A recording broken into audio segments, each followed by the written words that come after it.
Hi everyone, welcome to our new another lesson. আজকের ক্লাসের ট্রান্সলেশনগুলো আমাদের প্রত্যেকের জন্যই খুব ইম্পর্টেন্ট, কারণ আজকের এই ট্রান্সলেশনগুলো আমরা কিন্তু বাড়িতে এবং বাইরে সব জায়গাতেই ব্যবহার করতে পারবো। তো চলো দেখে নেবো আজকের ক্লাসটা শুরু থেকে শেষ পর্যন্ত, আর আমরা এই সেন্টেন্সগুলো কত ইজিলি মেক করতে পারছি সেটাও তোমরা একটু বুঝে নাও। তো চলো ক্লাসটা শুরু করা যাক। চলো দেখি আমরা প্রথম বাক্যটা কি আছে। প্রথম বাক্যটা দেখো, তুমি আমাকে বিশ্বাস করতে পারো। এই যে কথাটা, এখানে আমরা ইংলিশ কিভাবে ট্রান্সলেশন করব। এখানে ট্রান্সলেশনটা হবে you can trust me. You can trust me মানে তুমি আমাকে বিশ্বাস করতে পারো।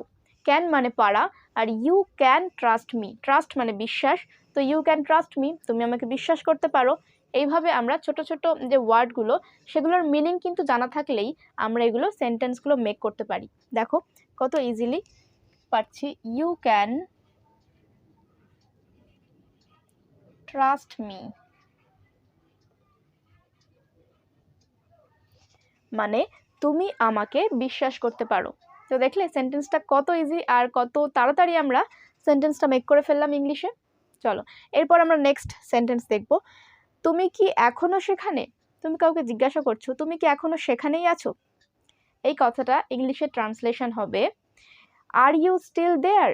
আর ইউ স্টিল দেয়ার। স্টিল কথাটা এখানে ইউজ করছি, তার কারণ এখনো বলেছি মানে এখানে আমরা স্টিল কথাটাকে ইউজ করছি। এই যে এখনো দেখছো, এখনো, এটার জন্য আমরা এখানে স্টিল কথাটা ইউজ করছি। তো কি বলবো, আর ইউ স্টিল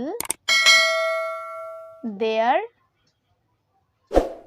তুমি কি এখনো সেখানে বা আপনি কি এখনো সেখানে। ওকে, নেক্সট ওয়ান, আমার উপর চিৎকার করবে না। তুমি বলছো যে আমার উপর বেশি চিৎকার করবে না। কথাটাকে আমরা ইংলিশে বলতে চাইলে তখন কিভাবে বলবো, তখন আমরা বলতে পারি don't shout at me. Don't shout মানে চিৎকার করবে না, অ্যাট মি এটার মানে হলো আমার ওপর। তো ডোন্ট শাউট অ্যাট মি, আমার ওপর চিৎকার করবে না। এভাবে আমরা সেন্টেন্সটাকে ইংলিশে বলতে পারি ডোন্ট শাউট অ্যাট মি, আমার ওপর চিৎকার করবে না। ওকে, পরের সেন্টেন্স, আমার সময় নষ্ট করবে না। তুমি বলছো আমার দেরি হচ্ছে, আমার সময় নষ্ট করবে না। তো এই যে আমার সময় নষ্ট করবে না, এই কথাটার ইংলিশ ট্রান্সলেশন এটা হবে don't waste my time. Don't waste my time মানে আমার সময় নষ্ট করবে না। এইভাবে আমরা সেন্টেন্সটা ইংলিশ ট্রান্সলেশন করছি। তাহলে সেন্টেন্সটা তোমরা আমার সাথে আরও একবার বলো, ডোন্ট ওয়েস্ট মাই টাইম। এইভাবে আমরা সেন্টেন্সটা বলতে পারি। দেখো, don't waste my time. West মানে নষ্ট করা, কোনো জিনিস নষ্ট করা। তো এখানে আমরা বলছি আমার সময় নষ্ট করবে না, এখানে ওয়েস্ট মানে নষ্ট করা বোঝাচ্ছে। Don't waste my time. Next sentence, তুমি অবশ্যই মজা করছো। এই কথাটাকে আমরা ইংলিশে ট্রান্সলেশন কিভাবে করব। এখানে ট্রান্সলেশনটা হবে you must be joking. You must be joking মানে তুমি অবশ্যই মজা করছো। এইভাবে আমরা সেন্টেন্সটাকে ইংলিশে বলতে পারি ইউ মাস্ট বি জোকিং। দেখো আমরা মাস্ট ওয়ার্ডটা কখন ইউজ করি, যখন আমরা কোনো জিনিসে খুব প্রেশার দিয়ে বলতে চাই যে তুমি অবশ্যই এটা করতে চাইছো বা তুমি অবশ্যই এটা বলতে চাইছো।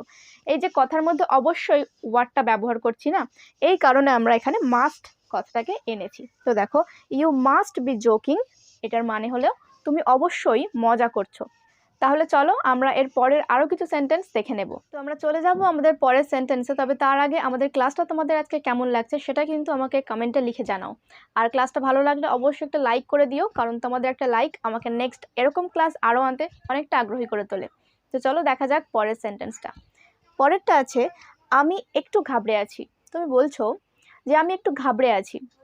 ধরো তুমি কোনো কাজের জন্য বাইরে গেছো, তো তুমি বলতেই পারো সেখানে যে আমি একটু ঘাবড়ে আছি। এই যে কথাটা, এখানে কিন্তু আমরা ইংলিশে বলবো I am a little nervous. I am a little nervous. Nervous মানে কোনো বিষয়ে ঘাবড়ে থাকা। তো এখানে কি বলছি, I am a little nervous. তো দেখো এখানে সেন্টেন্সটা, I am a little nervous. Nervous spelling NERVOUS, nervous মানে ঘাবড়ে থাকা। দেখো পরের সেন্টেন্সে চলে যাব।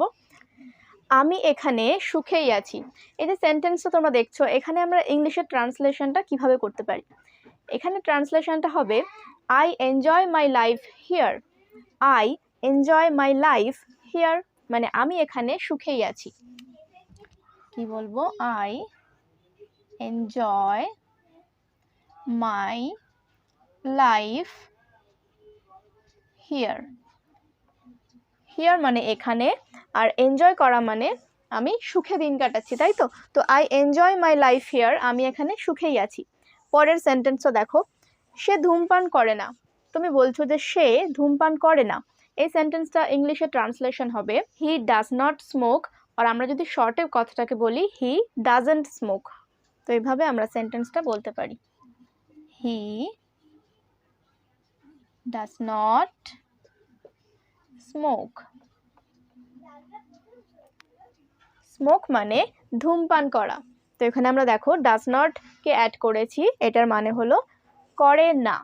তো ডাজ নট মানে করে না, হি ডাজ নট স্মোক মানে সে ধূমপান করে না। পরের সেন্টেন্স, এটা আর কখনো বলবে না। তুমি বলছো যে এটা খুবই খারাপ কথা, এটা আর কখনো বলবে না। আমরা বাড়িতে অনেক সময় ছোটদেরকে কথাটা বলে থাকি। তো এই যে এটা আর কখনো বলবে না, এই কথাটার ইংলিশে ট্রান্সলেশন হবে never say that again. Never say that again, এটা আর কখনো বলবে না। এইভাবে আমরা সেন্টেন্সটা ইংলিশে বলবো। দেখো, নেভার সে দ্যাট এগেইন মানে এটা আর কখনো বলবে না। পরের সেন্টেন্সটা দেখো, ভুল করো না। এই সেন্টেন্সটা ইংলিশের ট্রান্সলেশনটা কি হবে সেটা কি তোমরা কেউ বলতে পারবে?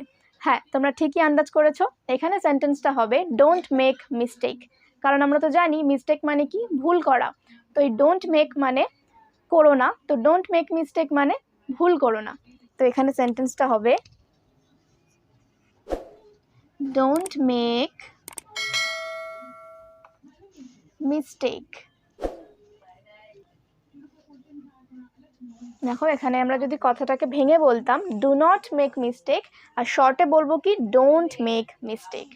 তো এই ছিল আমাদের আজকের ক্লাসের খুব ইম্পর্টেন্ট কিছু ট্রান্সলেশন। তো আশা করি তোমাদের সবার কাছে ট্রান্সলেশনগুলো পুরো ক্লিয়ার হয়ে গেছে। আর আজকের পর থেকে তোমরা এই ট্রান্সলেশনগুলো কিন্তু তোমাদের কনভারসেশনে ইউজ করার চেষ্টা করবে, কারণ কথাগুলো শুধু শুনলেই হবে না বা দেখলেই হবে না, কথাগুলো তোমাদেরকে অ্যাপ্লাইও করতে হবে। তো চলো দেখা হচ্ছে তোমাদের সাথে আমাদের পরবর্তী ইম্পর্টেন্ট ক্লাসে। ততক্ষণ পর্যন্ত ক্লাসের ট্রান্সলেশনগুলো অবশ্যই কনভারসেশনে রাখো প্রতিদিন। চলো দেখা হচ্ছে নেক্সট ক্লাসে। Thanks for watching.